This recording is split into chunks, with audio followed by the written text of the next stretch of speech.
At moments like this, when memories hold your hands and future gently calls your name, we look for words that guide and voices that inspire.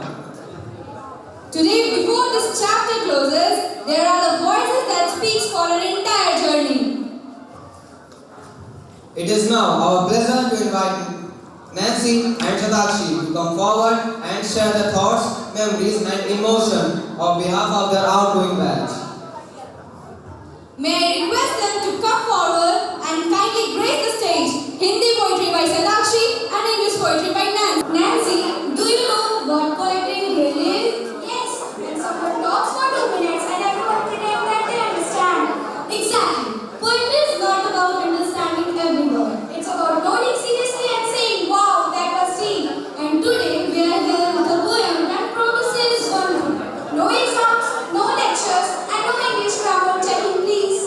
Seniors, if you like the poem, Smile. If you don't, smile anyway. We are juniors. So, as we enjoy this small poetic adventure, don't worry, it's shorter than your lecture. नमस्कार. कभी-कभी शब्द केवल शब्द नहीं रहते, वो एहसास बन जाते हैं, खामोशी की आवाज बन जाते हैं और दिल की गहराइयों से निकलकर सीधा दिल तक पहुंचते हैं. आज की सुबह उन्हीं शब्दों के नाम है जो हंसाते भी हैं और रुलाते भी हैं, जो सवाल भी करते हैं और जवाब भी बन जाते हैं. कविता कोई सजावट नहीं, ये सच बोलने का सबसे खूबसूरत तरीका है. इन्हीं भावनाओं के साथ मैं शताक्षी आप सभी का इस काव्य यात्रा में स्वागत करती हूँ. Good morning, everybody.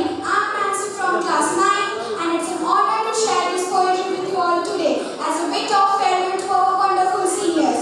So, as we dive into this poetry, let us share to the moment you have shared and look forward to the brighter future that awaits you. Please join me in this heartful tribute. When James English School misses you. One day at James English School, the bell will ring right on time, but the corridors will not hurry anymore. They will wait for the footsteps that once filled them without ever thinking.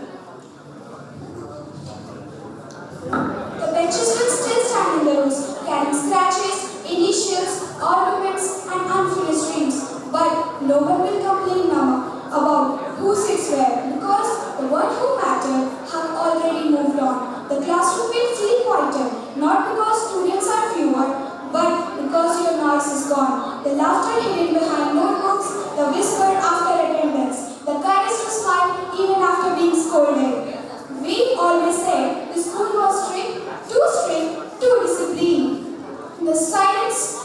The rules felt heavy, the silence felt serious, and fear walked with us, down to every corridor. Whenever we saw Principal Ma'am or Chancellor, our hands moved back instantly, our backs